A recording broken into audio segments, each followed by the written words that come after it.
करारी हार के बाद राहुल गांधी ने ऐसा क्या कह दिया कि कांग्रेस की फजीहत हो गई? वाइस प्रेसिडेंट के चुनाव में इंडी की टीम के किस प्लेयर ने पलटी मारी और मोदी के साथ आ गए, अब उसके बारे में आपको बताता हूं। उपराष्ट्रपति चुनाव के नतीजों ने इंडी गठबंधन की नींद उड़ा दी। जैसे जैसे खबर सामने आ रही है कि उपराष्ट्रपति चुनाव में किस किस ने पलटी मार दी, क्रॉस वोटिंग कर दी, वैसे वैसे इंडी गठबंधन की एकता की धज्जियां उड़ती जा रही। उपराष्ट्रपति चुनाव में विपक्ष की एकजुटता का दावा कर रही कांग्रेस अब क्रॉस वोटिंग देखकर हिल गई। सूत्रों का दावा है कि क्रॉस वोटिंग की सच्चाई जानने के लिए अब कांग्रेस एक बैठक बुलाने वाली है, जिसमें यह पता लगाया जाएगा कि वोट चोरी का माहौल बनाते बनाते कैसे डंके की चोट पर वोट का डाका पड़ गया, किसने गद्दारी की और मोदी विरोधी खेमे में बैठकर मोदी को समर्थन देने वाले कौन लोग हैं। इधर उपराष्ट्रपति चुनाव में मिली करारी हार पर सुबह से गुणा भाग शुरू हो गया और इस घमासान के बीच राहुल गांधी अपने संसदीय क्षेत्र पहुंचे, लेकिन वहां पीएम मोदी को मां की गाली के मुद्दे पर वो घिर गए। राहुल गांधी को रायबरेली पहुंचने के लिए रास्ता तक बदलना पड़ गया। कैसे राहुल गांधी का विरोध हो गया? उपराष्ट्रपति चुनाव की हार पर राहुल गांधी ने ऐसा क्या कह दिया कि कांग्रेस की फजीहत हो गई? साथ में बात इंडी टीम के उन प्लेयर्स की होगी जो पलटी मार के मोदी के साथ आ गए, लेकिन पहले जरा झलक देखिए।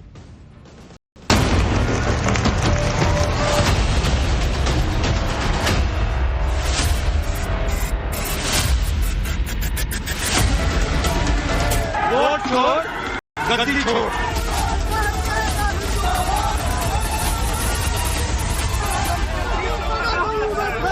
देखिए, क्रॉस वोटिंग की बात कौन कर रहा है? ये इंडी के कुछ लोग कर रहे हैं। हमारे जितने वोट थे वो आंकड़ा हमारे पास आया।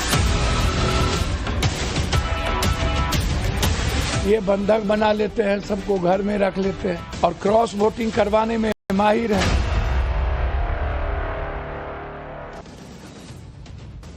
सबसे पहले बात करते हैं राहुल गांधी के रायबरेली दौरे की। राहुल गांधी आज 2 दिन के दौरे पर अपने संसदीय क्षेत्र रायबरेली पहुंचे, लेकिन रायबरेली पहुंचने के लिए उन्हें अपना रास्ता बदलना पड़ा, क्योंकि बिहार के दरभंगा में जिस तरह इंडी गठबंधन के मंच से प्रधानमंत्री मोदी को मां की गाली दी गई, उसके खिलाफ भड़के गुस्से का असर रायबरेली में भी नजर आया। जैसे ही राहुल गांधी के काफिले की रायबरेली पहुंचने की भनक लगी, योगी सरकार में मंत्री दिनेश सिंह बीजेपी कार्यकर्ताओं के साथ राहुल गांधी का रास्ता रोककर धरने पर बैठ गए। विरोध कर रहे लोगों ने राहुल गांधी वापस जाओ के नारे लगाए और गाली कांड पर उनसे माफी मांगने की मांग की। बीजेपी के विरोध प्रदर्शन की वजह से राहुल गांधी का काफिला करीब 1 किलोमीटर पहले ही रोक दिया गया और 5 मिनट तक रुका रहा, जिसके बाद पुलिस सड़क पर धरना दे रहे मंत्री दिनेश सिंह और बीजेपी के कार्यकर्ताओं को उठाने पहुंची। पुलिस की बीजेपी कार्यकर्ताओं के साथ धक्का मुक्की भी हो गई। राहुल गांधी के खिलाफ मोर्चा खोलने वाले दिनेश सिंह ने ही लोकसभा चुनाव में उनके खिलाफ चुनाव लड़ा था। दिनेश सिंह ने दावा किया है कि विरोध की वजह से राहुल गांधी को रास्ता बदलना पड़ गया और जब तक वो पीएम मोदी को मां की गाली के मुद्दे पर माफी नहीं मांगेंगे, उन्हें इसी तरह के तीखे विरोध का सामना करना पड़ेगा। एक बार दिनेश सिंह को सुनिए, फिर बताता हूं राहुल गांधी के पोस्टर के बारे में। मोदी जी की मां को गाली दिया, यह किसी भी दशा में किसी भी बेटे के लिए जो भारत की किसी भी मां के कोख से जन्म लिया है, उसके लिए लज्जित करने वाला विषय है। राहुल गांधी जी को इस पर माफी मांगनी चाहिए। अपने गाली देने वाले कार्यकर्ताओं को कंडम करना चाहिए, उनको पार्टी से निष्कासित किया जाना चाहिए। स्वयं ही कह देते कि मैं जो हमारे कार्यकर्ताओं ने किया उसके लिए मैं लज्जित हूं, तो शायद लगता कि यह उचित है। लेकिन राहुल गांधी जी इस प्रथा को बढ़ाना चाहते हैं। एक तरफ राहुल गांधी को रायबरेली पहुंचने से पहले विरोध का सामना करना पड़ गया, वहीं राहुल गांधी रायबरेली में उनके स्वागत के लिए लगे एक पोस्टर को लेकर भी घिर गए। इस पोस्टर में राहुल गांधी के साथ अखिलेश यादव और तेजस्वी यादव की तस्वीर लगा दी गई। रायबरेली में जगह जगह लगे इन पोस्टर्स में इन तीनों नेताओं को ब्रह्मा, विष्णु और महेश के तौर पर दिखा दिया गया और पोस्टर में लिखा नजर आया, इंडिया की अंतिम आशा कलयुग के ब्रह्मा, विष्णु, महेश। भाई साहब, पोस्टर पर सवाल उठे तो समाजवादी पार्टी ने इसे बीजेपी की तरफ से सेट किया गया ट्रेंड बता दिया और बीजेपी ने इसे अपनी नैतिक जीत बताया। सुनिए रायबरेली में लगे पोस्टर पर सपा ने क्या कहा और बीजेपी ने क्या कहा। देश के प्रधानमंत्री को बीजेपी के लोगों ने भगवान विष्णु का अवतार बता दिया और जब खुद प्रधानमंत्री जी ने कहा कि वो नॉन बायोलॉजिकल हैं, तो फिर अगर किसी पार्टी के कार्यकर्ता अपने नेताओं को ब्रह्मा, विष्णु, महेश की उपमा दे रहे हैं तो इसमें क्या बुराई है। और बीजेपी को ये पैटर्न बदलना पड़ेगा। अगर बीजेपी इस तरह से राजनीति करेगी तो मंदिर मोदी जी की तरह और भी नेताओं के बन जाएंगे। कांग्रेस पार्टी ने सुप्रीम कोर्ट में हलफनामा दिया था कि राम सीता वास्तविक पात्र ही नहीं है। इस पोस्टर विवाद के बीच उपराष्ट्रपति चुनाव के नतीजों और क्रॉस वोटिंग पर सवालों ने राहुल गांधी का पीछा रायबरेली में भी नहीं छोड़ा। राहुल गांधी से जब क्रॉस वोटिंग पर सवाल हुए तो उन्होंने क्या कहा, सुनिए जरा। Rahul sir, any word on vice president poll, sir? Any word on vice? Vote चोर गद्दी छोड़। Sir, you think that this is also a vote chori, sir? Yeah, 100%. Rahul sir, sir, do you think this is against another vote chori? 100%. It's going on all over the country, all over UP. Vote चोर गद्दी छोड़। कल लोग मजे मजे में कह रहे थे कि कहीं कांग्रेस या इंडी वालों के 15 वोट कम पड़े हैं, राहुल गांधी वोट चोरी ना कह दे। और राहुल गांधी सच में वोट चोरी कह दिया कि या 100% वोट चोरी है ये। अब उनकी फजीहत हो रही है पार्टी की कि क्या बॉस, अब उपराष्ट्रपति चुनाव में सबके सामने बैलेट में वोट पड़ा, आपके लोगों ने क्रॉस वोटिंग कर दी, वोट चोरी कैसे हुई?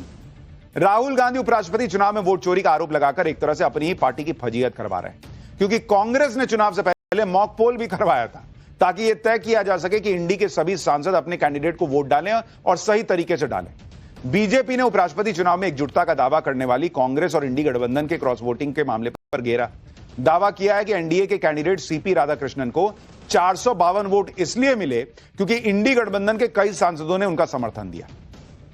एनडीए ने इसका गणित समझाते हुए बताया कि उपराष्ट्रपति चुनाव में कुल 767 सांसदों ने वोट डाला, 15 वोट अवैध करार दिए गए, यानी चुनाव में 752 वैलिड वोट पड़े। बीजेपी और एनडीए ने 24 वोटों की क्रॉस वोटिंग होने का दावा किया है। एनडीए का दावा है कि उसे उम्मीद से 14 वोट ज्यादा मिले। एनडीए के मुताबिक उसके पास कुल 427 वोट थे और वाईएसआर कांग्रेस का समर्थन मिलने के बाद यह संख्या 438 पहुंच गई, लेकिन उपराष्ट्रपति चुनाव में एनडीए को 452 वोट मिले। इस बीच सूत्रों ने दावा किया कि आम आदमी पार्टी के 6 सांसदों, आरजेडी के 3 सांसदों और झारखंड मुक्ति मोर्चा के 1 सांसद ने क्रॉस वोटिंग की है। यह सूत्रों का दावा है। अब यह भी देखिए कि उपराष्ट्रपति चुनाव में एनडीए कैंडिडेट की जीत के बाद बीजेपी के नेता क्या कह रहे हैं। किरेन रिजिजू जो केंद्रीय मंत्री हैं, उन्होंने कहा कि उपराष्ट्रपति चुनाव में एनडीए कैंडिडेट के पक्ष में अंतरात्मा की आवाज सुनकर वोट डालने वाले इंडी गठबंधन के कुछ सांसदों का विशेष धन्यवाद। पीयूष गोयल ने कहा कि एनडीए की ताकत 427 थी, हमें 25 अतिरिक्त वोट मिले। यह दिखाता है कि पीएम मोदी की नीतियों और नेतृत्व पर विपक्षी सांसदों का भरोसा है। तो ऐसे ही तमाम लोगों ने जो है वो अपनी बातें कही। कांग्रेस नेता मनीष तिवारी ने क्रॉस वोटिंग के दावों को गंभीर मामला बताया और इंडी गठबंधन को इस मुद्दे पर आत्म मंथन की नसीहत दी। बंगाल की मुख्यमंत्री ममता बनर्जी के भतीजे और टीएमसी सांसद ने भी माना कि उपराष्ट्रपति चुनाव में क्रॉस वोटिंग हुई है। एक बार सुनिए मनीष तिवारी।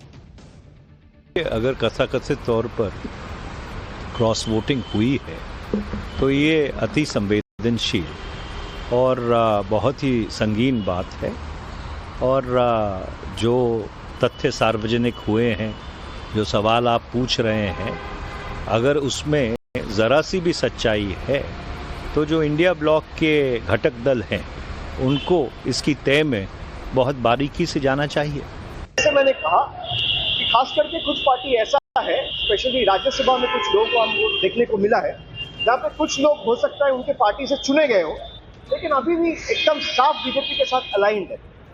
ये तो आप लोगों को देखने को मिला है। आम आदमी पार्टी का एक राज्यसभा मेंबर का एग्जांपल मैंने आपको दिया, हो सकता है ऐसे 4-5 मेंबर्स हो। यानी राहुल गांधी जिसे वोट चोरी 100%